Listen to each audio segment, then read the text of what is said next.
Managing editor Syed Shahrukh Khan की report के मुताबिक मंशियात फरोशों के खिलाफ क्रैकडाउन, मजीद 3 गिरफ्तार।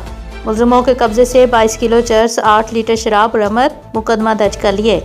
सर्कल समुद्री पुलिस की जानिब से मंशियात फरोशों के खिलाफ चौथे रोज जारी क्रैकडाउन में पुलिस ने मजीद 3 मंशियात फरोशों को गिरफ्तार करके उनके कब्जे से 22 किलो चर्स, 8 लीटर शराब कब्जे में लेकर मुकदमा दर्ज कर लिए। SHO सिटी समुद्री इंस्पेक्टर मोहसिन मुनीर बसरा ने 12 मुरब्बा समुद्री में छापा मारकर मंशियात फरोश उसामा को 18 किलो चर्स समेत गिरफ्तार किया।